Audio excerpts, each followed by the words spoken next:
Hi, I'm Daniel Nyman, Director of Business Development for the Forum for Healthcare Strategists. On behalf of the Forum, as well as our partners at Revive, welcome and thank you for joining us for selling your bold marketing ideas to leadership. As healthcare organizations seek to engage consumers and lead the way on health, bold ideas are exactly what's needed.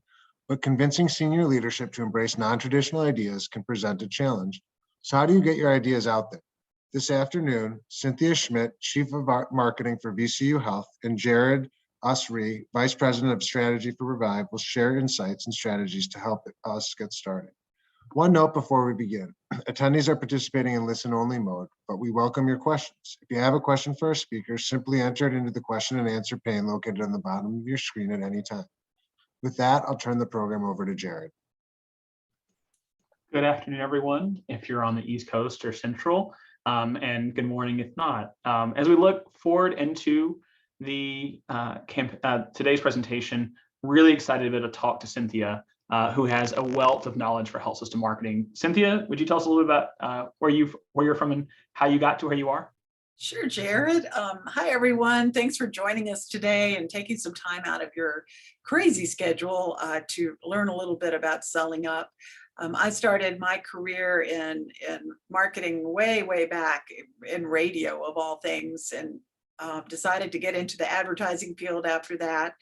And after about 15 years in that world, I jumped over into higher education with VCU and then joined the health system about 9 years ago, and have been leading the marketing effort here at VCU Health. In Richmond, Virginia, if you don't know much about us, we're a large academic medical center, pretty much all throughout the state of Virginia. A little factoid, the only medical school that remained operational during the Civil War. So I guess we could say we're the longest operating medical school, but really have been very fortunate to work with great partners like Revive Health to put a lot of bold things out there in the marketplace. So we can't wait to talk about that today. Thanks, Cynthia. So my name's Jared. I get to work at Revive with clients like Cynthia across about a dozen. I've worked with dozens of health systems across the country on all kind of number of digital strategy, all the way to brand strategy, marketing strategy projects. But we're really excited about the work we're going to share and how the work got sold in, the whole focus of this presentation. So to kind of do that today, we're going to see a couple of pieces. First, we're going to speak on the need for bold ideas, just for 2 or 3 minutes. Then we're going to tell the story of a bold idea. Cynthia's going to lead us through and tell us exactly what we got to take into market that should excite, I hope, everyone here. And then finally, we're going to talk through the processes, spend the majority of our time on winning approval and how we won approval through that, how Cynthia helped drive winning approval through that, and how we support her a little bit along the way. And then we'll have Q&A at the end. So please, as Daniel mentioned, use the Q&A function to ask any questions you see along the way. So with that, why bold ideas? Let's see if we can answer that question. If anyone has worked in health systems for more than maybe about 3 weeks, you'll know that nothing was changing in hospitals. Nothing. It was so hard. Telemedicine stalled so hard. I'd worked with multiple organizations on telemedicine. Nothing was moving. There was no real consumer reorientation happening until COVID. And you can see the numbers here. This is the top 10 nonprofit hospital systems across the country. And you can see their losses really drove action. And that was true for everyone. We all had to adapt because in reality, we had a business imperative to act for the first time in a long time. So the business imperative makes a big difference. I'm here to tell you though, Revive, we talk about the no normal. We don't think the shifts are over. Whether it's COVID accelerating all kinds of trends, technologically, adoption-wise, margin pressures, whether it's the Fortune 5, who are all have very dedicated strategies to disrupt healthcare and profit off of it, or whether it's consumers who are fundamentally changing. We're getting an older and sicker population who can be actively misinformed about their health and who are likely going to be less commercially insured as a whole. It's going to change the dynamics of healthcare in a big way, and we're going to need to move differently than we've ever moved before. How do we respond to those moments? Well, marketing leaders have a specific need. This was a study done by the University of London with 2 kind of key leaders, and they interviewed 1,200 marketing leaders around the world and understand what's the key attribute of a successful marketing leader. And the answer is, for y'all and for everyone who's watching this afterwards, change leadership. That is the skill you need. It's the ability to sell in your bold ideas and make a change because of them. One of those people I really respect for their ability to change, to lead change, is Cynthia. Cynthia's going to take us through a story of getting something sold in. We'll talk about the selling in of it, but she's going to tell us an example of the idea that VCU Health got to sell in and take to market. Well, and Jared, when we all got started, when COVID really kicked into high gear, I think health systems across the country were like, what do we do with this? We can't be, talking about get your knees replaced today, because all of that elective work was pretty much shut down. But, in terms of brand and being true to your mission, we realized we needed to be part of the conversation. We need to be leading the conversation. The research was showing that consumers didn't know who to look to for leadership. And let's just say there was a lot of crazy stuff going on, in the government and areas where people might have looked to for leadership and opportunity. And so we realized we couldn't just do the same old thing. And if you go out and if you just looked at what all of the health systems were doing out there, there was a lot of the same old, sad music, slow dissolves, the usual thing. And guess what? It wasn't just the health systems doing that. I mean, I saw ads from Uber like that. I saw ads from Target like that. Everybody was trying to get in the space of talking about how do we talk about this. So when this big idea came up, we were finally at a point where vaccines were available. This was a watershed moment.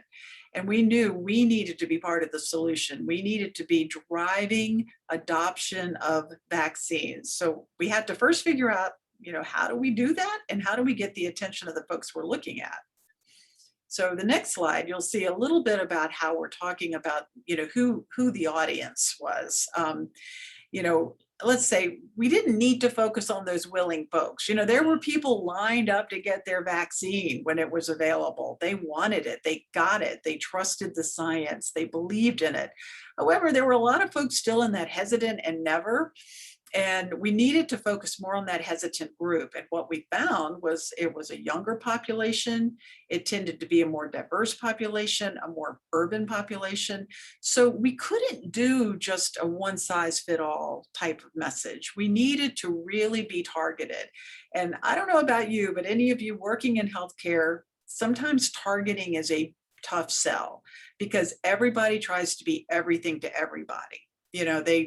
They don't want us to narrow down. They want us to be more broad based in our messaging.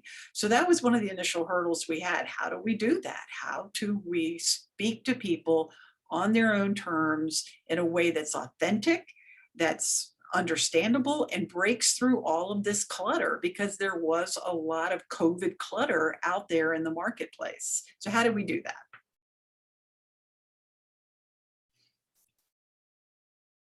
We said, well, this shot matters. And this, we felt like, was the way of getting into people's minds in a way that was approachable. It was authentic, featuring real people in the community they recognized. I mean, I've told this story. I know Jared gets tired of me telling it, but I have a 28-year-old daughter.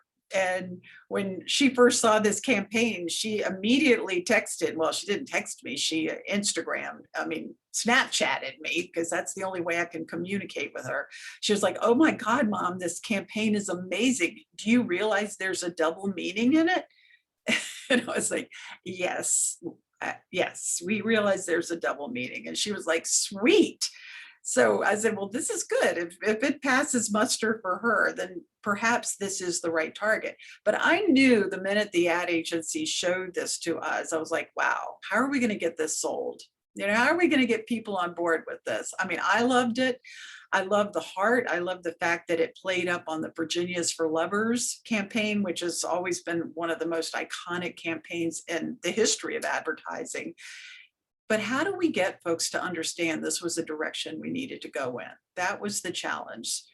So as you see, we featured a variety of demographics here. We featured different lifestyles, and we've got a little kind of what I call a sizzle reel that just shows you some of the elements that we employed with the campaign.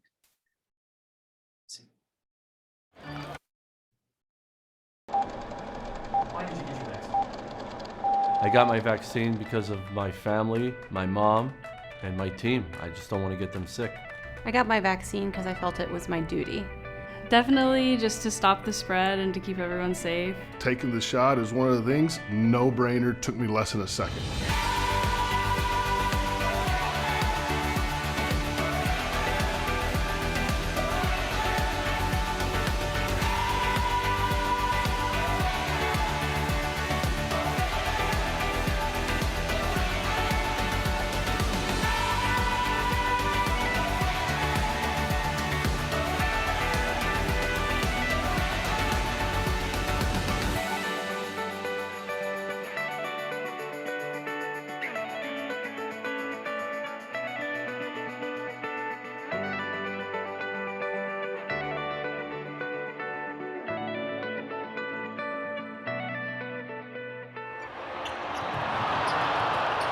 If the roar of the crowd matters, then this shot matters. If shouting for joy matters, then this shot matters. If holding your loved ones tight matters, then this shot matters. If getting down to some funky music matters, then this shot matters.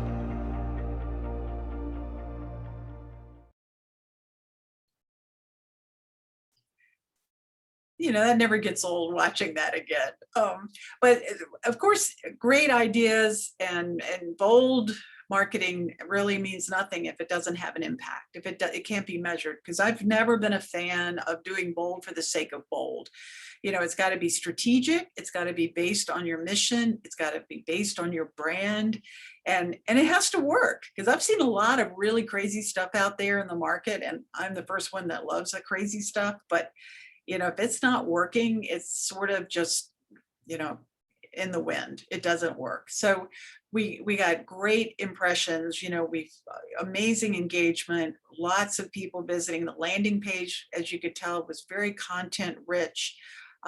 We did our COVID study with NRC. The hesitancy reduction was very significant. And then system awareness. I mean, our overall brand image and system awareness, we saw a huge spike that immediately happened. So we feel like across the board, this was a real success for us. And, you know, we found as we were out in the community, people were mentioning it. It was very top of mind, and it really accomplished what we set out to do.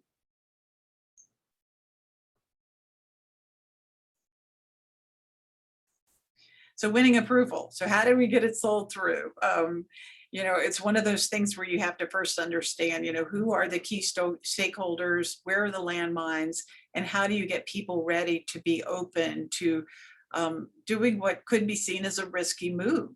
So we're a complicated health system. We have a lot of layers. We have the university people. We have a president of the university. We have leadership with the health system. And if any of you out there have ever straddled the fence between academia and medicine, it's a big gap sometimes. A lot of different competing interests, different board members, many layers, and often very risk averse. It's just the nature of the beast. So how do you take something like this and get people on board with it? One of my favorite stories working with VCU Health is the first time we met Cynthia. I met Cynthia in person. So we got to go on site. We were there. We met this beautiful conference room in their buildings. And she looks at us and she says, "Are y'all ready for how complex we are? Do you have any idea what you got yourself into?" She was very direct. We're a complex organization. And I think it's because she knew exactly the type of hurdles it took to do good work with them. And she wanted us to be prepared. And we heard that over and over again. And I think we've seen through our work a lot of hurdles in health systems. If we can take apart the brains behind how health systems get things approved, first off, I want to talk through those hurdles. What are the things you have to leap over every time? Because if you want to solve a problem, it's good to know the problem. Risk aversion. Health systems are built to prevent risk, not tackle risk, not take risk. They're not there to make sure we try the brand new procedure. In fact, they're engineered to make sure our procedures are safe, that we're high quality, that we're getting good reimbursements for those quality gains that we have. Health systems fundamentally are averse to risk. And we have to know that going in, because how we speak to them can change. We can acknowledge that risk aversion. We can speak to that need to feel safe, and to show that sometimes the need for risk is there when we have the right types of information. The second that's really important to understand is the understanding gap, because it's great for us to use words in marketing lingo like consideration and top of mind awareness and things that we understand. Or everyone hears ROI nowadays, but like ROAS or CPA, a lot of our clients inside the health system don't know how to use those terms. They can't converse with us in that language. And when we use our marketing language in ways they can't connect with, they probably don't say, hey, I don't understand that. They just say, I'm not going to respond. I don't understand it, so I'm not going to say anything because I don't want to prove myself the fool. And the story from Simon Sinek, he actually did this. He was much younger, I think he is even today, and he was sitting at this board meeting, and they had this huge financial strategy document that's big, cumbersome, 100-page from a big consulting firm. And they said the consultant set this down in front of everybody and said, this is our strategy. And he said, he looked around everybody and everyone seemed very set that they knew what they were doing. And then he said, to be honest, y'all, I have no idea what is inside this. I don't understand what it's saying. And then one by one, everyone else in that executive level board said, I have no idea either. Now, you probably can't replicate that kind of moment with a marketing conversation where all the doctors are going to open up and say, I don't know, you're the expert. If that happens, I want to hear about it. So please write us a postcard or however you can, send us an email about how to do that. We'd love to hear how you got there. But we know most doctors aren't going to admit that kind of that type of lack of business knowledge. We have to prepare ourselves to work with our biggest audiences sometimes to be ready for it. And then finally, there's a power gap. And the truth is, very simply, marketing is not valued in health system organizations like it is in other organizations. Doctor retention is. So doctors are weighing in and going directly to the chief medical officer sometimes and often outweighs the chief marketing officer, because keeping that doctor who produces lots and lots of revenue for the health system, or who is a critical driver of attracting other physicians, or maybe doing hundreds of millions of dollars, tens of millions of dollars of research, those physicians can be critical, and the health system's reputation can rely on them. So there is inherently a large gap in power between the people we're selling to and ourselves sometimes. So you take all these hurdles into account, there are things we can do to put them on our side, to get ahead of them. So that's what we're going to talk a little bit about today. We're going to talk through some strategies. But let me start with the problem we think is most common, that we see the most often with health system clients. And that's this: needing alignment. So this is a great quote from Elon Musk. And if you don't mind, I want to take the time to read it. Every person in your organization is a vector. Your progress is determined by the sum of all vectors. And the way I very simply describe this is, if you have a cardio leader who is like really strong, very vocal, right? And they point in one direction. And you have a neuro leader who is really strong and pointed in the other direction. Your organization probably is not going to see a lot of movement, because those two leaders, it's just easier to avoid the thing they disagree on oftentimes than it is to actually work to seek alignment. But when they are aligned, when you get people in alignment, somehow or another, their force seems to grow behind them. They seem to like pull forward bigger ideas. I believe personally, you can't align on solutions, but you can't align on problems. Saying this is the problem, we need to solve this problem, getting people bought into that problem. If we can do that work well, we'll be in a really good spot. So how do you do that? How do you get those things on? We have 4 strategies for you today. We have a whole lot more. There's a lot more than 4 strategies, but we have 4 strategies that we used in this campaign. Cynthia brilliantly used in this campaign to really see this idea sold through. So we're gonna go through all 4 of them, and then me and Cynthia will kind of introduce them back and forth. So the 4 critical strategies for this campaign. The first, we chose a worthy challenge. It was worth being bold. Second, we recruited the right types of influencers, the surround sound around the leaders. Cynthia found the people in the organization who could connect and use their influence effectively to change the minds and prepare. And then finally, we used really helpful evidence, from research to ad testing. And then we set the stage. Cynthia brilliantly set the stage. So let's jump into this worthy challenge. I really believe that marketing has a choice right now. We can choose to be the marketing of promotion and acquisition and just do those pieces, or we can choose to take on the true big challenges of our organization, where we're disconnected from our consumers. And when we do find ways to help our customers in a way no one else is in the organization, we create the value that marketing can create, the full value. We do promotion, we do acquisition inside that, we help growth, but we also help our organization connect with people we never could have connected with before. That's worthy. When the organization has a problem, and I remember the problem that Cynthia, if you remember, y'all came to us and said, there are more kids or young adults in our ICUs. And I remember so clearly what I heard from y'all's voices saying, this is what really matters right now. We have to help them. And like that was a worthy problem to solve. That's something that anyone inside a mission-driven organization like VCU Health can get behind, because we're helping people who no one else is helping. This is worth us getting into.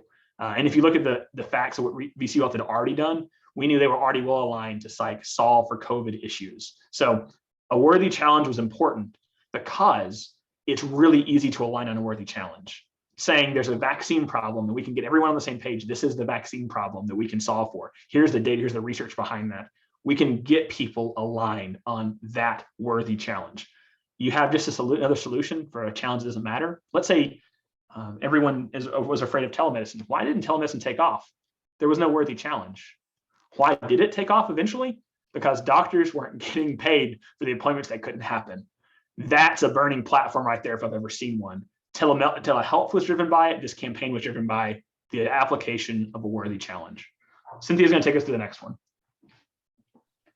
So we talked about the layers, and Jared, you're so sweet to think that I was the one, with the sword in battle leading the way, but I was a reluctant person in the beginning because I kind of had my doubts, but I will say we started with several good things to choose from. And I have learned over the years that if you're going to, say, a VP of marketing who perhaps has a data background and they're not good at picking creative, you want to make sure they have at least 3 things to pick from, because 2 things are not a choice.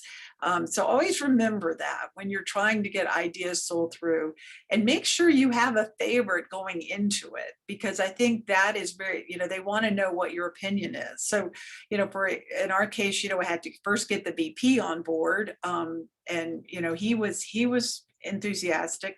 The other thing that was working in our favor to some degree was we did have some new leadership. We had a new VP of marketing for the university who oversees all communications. We had a new CEO of the health system who also is a bit of a, I've always found he sort of does put himself out there. And as that can work against you as well, because new leadership often doesn't want to take a risk. They're like, nope, I'm going to come in and keep things copacetic. But in this case, we had folks who really did understand that we needed to step outside than what would be expected. Also, as an academic leader, we had a really wonderful institute within VCU that works a lot in the public health space. And this Dr. Guidry, she actually had done a lot of research with, social norms marketing, a lot of things relating to how do you get people's attention. So we reached out to her very early on in the process, because nothing gets an academic more excited than seeing past research that's been done. So we made sure we got these folks on board. We did it very methodically. I was truly not carrying all the water on this one. We made sure that those folks who were meeting with the leaders throughout were armed with a lot of information, and we prepped them very well on why we were doing this and why it was important and why it was very targeted. Once again, folks, we're not trying to get to, grandma who just hasn't made it over to the CBS yet. These are those folks who really aren't watching Jeopardy. They're not the ones watching regular television at all. They're watching stuff over the top. They're sharing TikTok videos. I will say this was our first venture into TikTok. Thank you very much. And TikTok actually performed incredibly well for us in this campaign. So this was a big part of it, making sure these folks were on board. We anticipated what their concerns would be. We had answers for that. And we also have a wonderful graduate program at VCU, the Brand Center. And we actually consulted with them as well, because you know how it is, we can talk till we're blue in the face, but then they'll say, well, have you talked to those students yet? We made sure that group was involved as well. If you get to work with Cynthia ever, you'll expect the same level of, brilliant, and everyone on the same page on the background knows everyone else. That's who she is. We also had some evidence to back that up. This was key for us.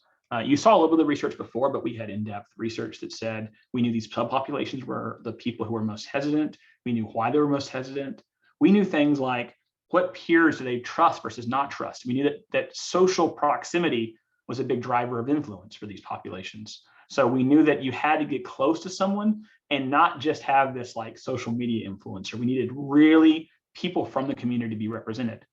All of that went into how we tested and how we understood whether the campaign would be effective or not. This is some of the most fun ad testing I've ever done. We had 4 groups. We had 2 young and 2 old, because we were a little afraid, as you might guess, that the old people might be a little offended by this hint. Small preview, not as much as you think. And then we had a young group to test against that was really all about, did it resonate? Did it mean anything to them?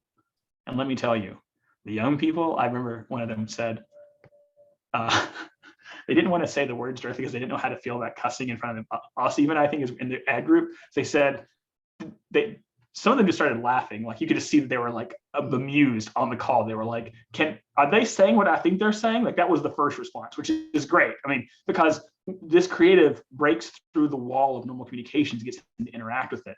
It's memorable. And then it gets them to be relevant with this thought of like real language. This shit does matter. This shit is relevant. My life has been turned upside down with COVID.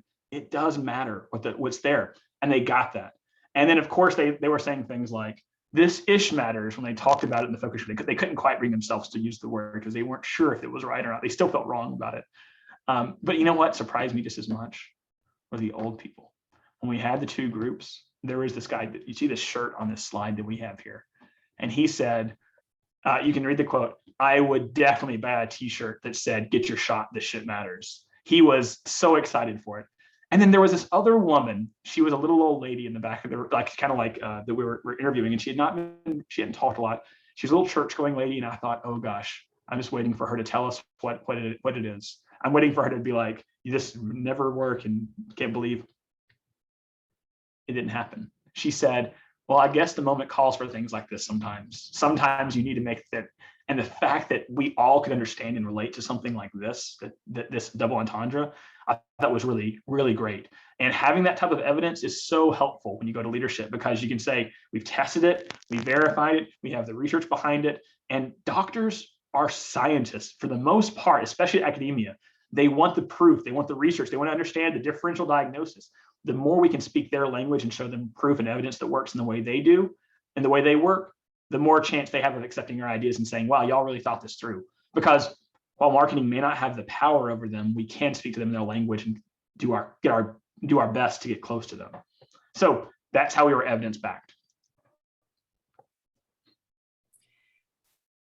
And I'm a big believer in priming your audience. I think one of the worst things you can do if you come into, and this goes back to sales 101. I mean, I remember when back in my ad agency days, we all had to go through the Dale Carnegie sales course, and we were like, why are we having to have to do this? But a lot of the tenets of sales, you've got to get your audience in the right frame of mind for what you're going to talk about. And in a case like this, they want to know that, okay, is it okay to be bold? How can you get folks to understand that this is best practice in the industry, and this has been done across the country? I mean, when Nike set out to use Colin Kaepernick in their ad, they knew it was going to create a backlash from folks, and they were prepared for that. And they were all very well scripted, and they believed enough in the message to say, this is true to our brand, this is what we're going to do. And it ended up being one of the most successful campaigns ever, because they were so true to themselves and how they understood their audience.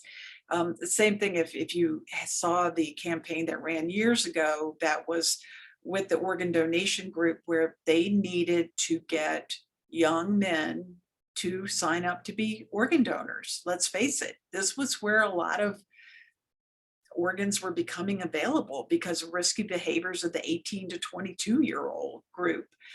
And so they used this campaign that was it was just a little short film about this guy who was basically a big asshole. And they used that language.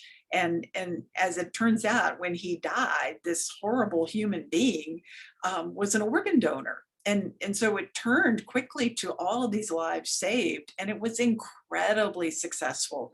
Did they get a lot of blowback? Heck yeah, they did. People were like, what? How? It was so edgy, but it got shared within an hour of releasing it. They had well over 5 million views of it. And I love this quote that Jared had found that, if you get people ready, I love this term of persuasion, get them ready to be bold, get them pumped up to be audacious, because that is what you have to do to break through. And once again, we were at a time when the amount of clutter in this space was insane, because everybody was out there trying to talk about this in some way, and they just, a lot of it was falling flat. So, make sure that when you're prepping your audience, that you're bringing in examples of how others have been very successful by being targeted and having a message that is true to their voice and true to what they do. I mean, one of my favorite comments I heard after this campaign launch was an old colleague from years ago, and said, who better than VCU Health to be out there talking about this way? Your competitors wouldn't even be able to talk this way, because it's not who they are. It's not true to their brand and their voice.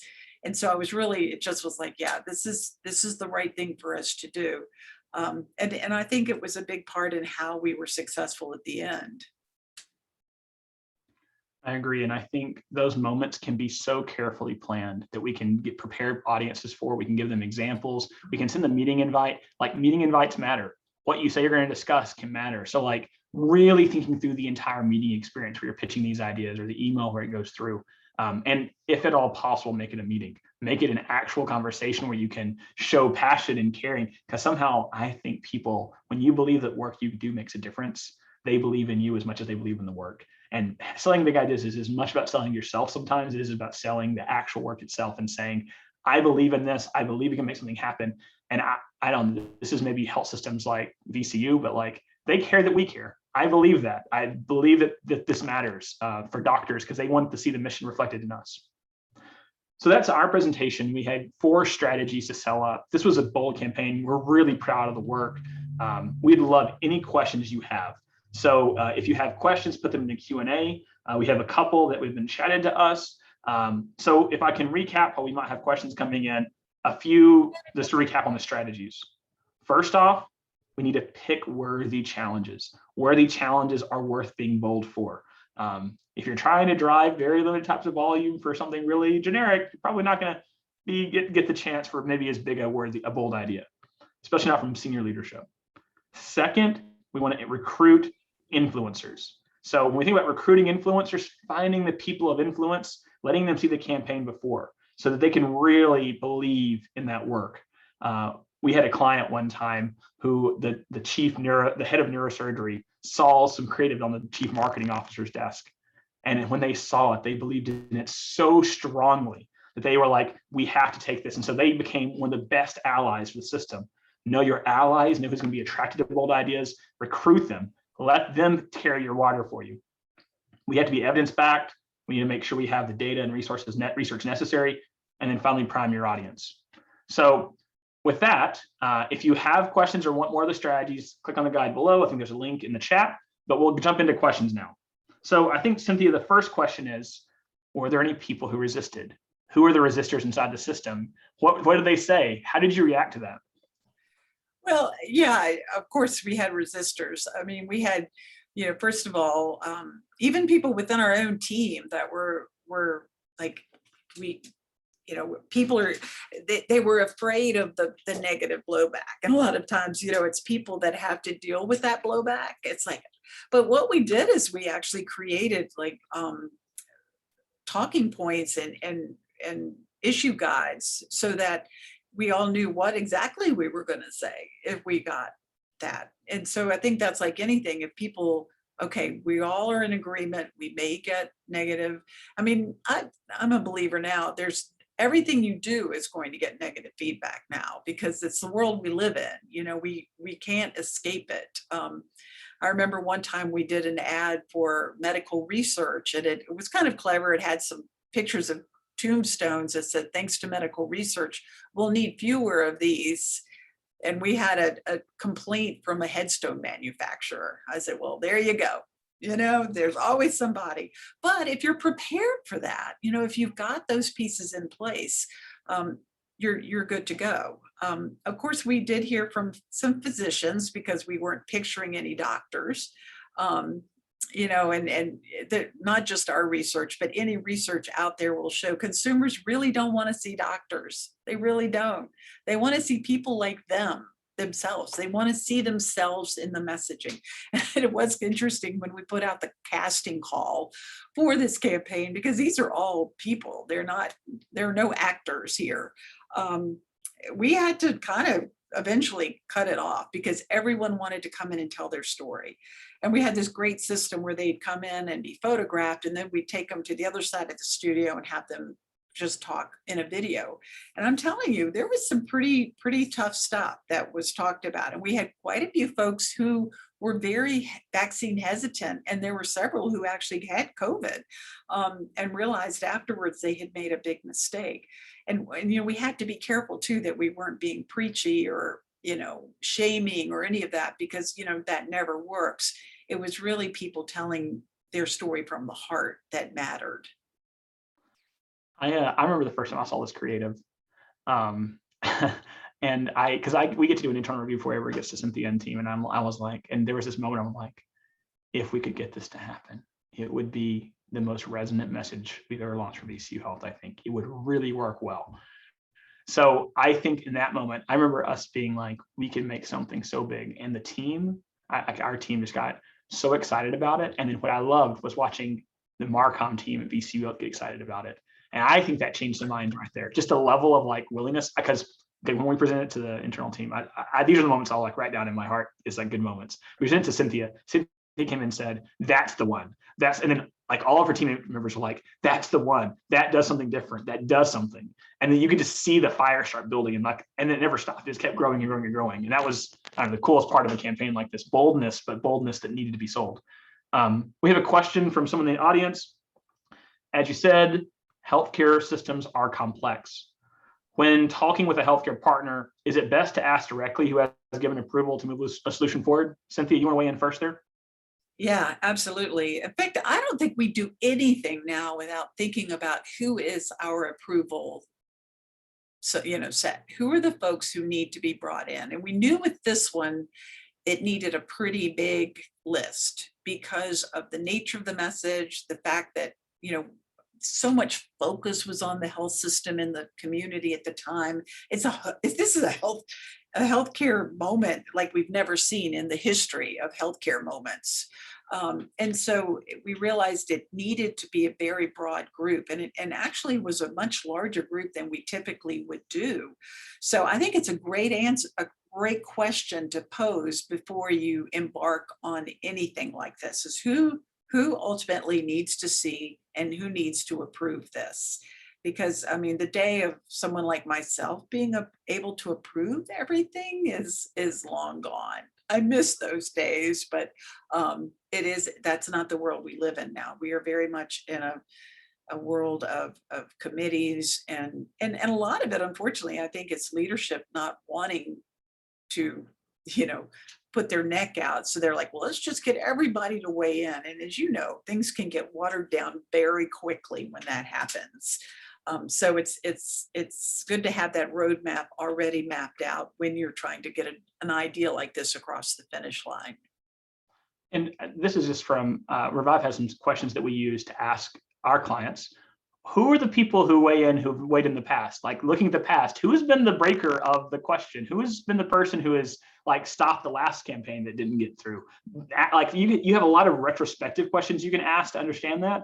And if you have an idea that didn't get through, or that did get through, that got watered down, use that as your like who was involved, where did it all go, who all weighed in on that idea, and know ahead of time who had the most influence in that, I think can be really powerful. Another question from Katie. Thank you, Katie. How can we replicate something like this in smaller markets? Cynthia, you want to take a stab at that first? Well, sometimes I think a campaign like this actually works better in smaller markets, because when you're using people telling their authentic stories, the likelihood in a smaller market that everyone knows them is so much greater. You know, I wouldn't call Richmond a big market. It's sort of I don't even know what it's considered, but it's not like a, you know, certainly not we're kind of like in between that. We're not quite like a Raleigh, Charlotte, but we're not a Philadelphia, you know, we're sort of in between. But I will say it's a very, we've got a lot of new people in Richmond. It's a very young, because the cost of living is still reasonable. And now it doesn't matter where you live. It's a great quality of life, you know, in terms of lifestyle and proximity to other amenities. But I think a campaign like this could work very well in a small, even a rural area. I mean, we have some rural hospitals in our system, and we did use this in the smaller markets using local folks in those ads. So I think it translates well in that aspect. I'll also add on that, you know, you can say VCU Health has already done it, so obviously it's good to do. That would work. That's that you can say, oh, there's crazy people out there in Richmond who do it, so that'd be a good place to start, and it worked for them. The other thing that I think you can say now is this was a produced campaign that was, you know, it required photo shoots, video shoots. Work with your local partners. I mean, you have the idea there are TV stations and there are radio stations, and you can do stories online, right? We can get these people, we can get voices from people. We don't have to do it. Creative campaigns are big and beautiful, but there are so many ways to get those stories in market that we can find. So get the idea right. I think everything else will solve for itself. Okay, a chat one this time. Cynthia, how did the community respond? Overall, I mean, incredibly supportive. I mean, it was interesting, like one of the ads you might have noticed, we have this small baseball team, the Flying Squirrels, and they loved it so much they gave us all this free space at the ball field. You know, they were like, we want to push this in more places, and we're like, okay, you can do that. And same with some of the other media outlets. You know, they treated it almost like a public service message, and they were, you know, working us in other places. So I would say probably for every dollar we spent, we got another dollar in just public service messaging. But then we got a lot of great feedback from social media comments, just when we would hold our clinics, folks coming in who had noticed it, seen it, you know, it was during all the news programming. I mean, we did have a great television buy as part of it. And even though there's some people that say nobody watches TV like they used to, the reality is still a lot of people see it, especially in these audiences we were trying to reach in the more urban areas. So I would say, yeah, we definitely got great feedback. And you know, there were a few folks who weren't happy with it, you know, but you know, it wasn't like, you know, we're going to storm the castle. It was very much like, I'm just disappointed. And we're like, well, and of course we were ready for that. We were able to say, thank you for your feedback. And, you know, we're going to do all we can do, whatever it takes. And I've always said, if all it took was one person getting their vaccine as a result of this campaign, it was worth every dollar and every risk that we took. Well, I think the U.S. government backed that up because they make policy decisions based on $10 million per one person, so per one life. So yes, the campaign was worth it. I mean, right there, one life made it worth the whole thing. Absolutely. I'll add on and say we had this. We had one complaint that came to the newspaper.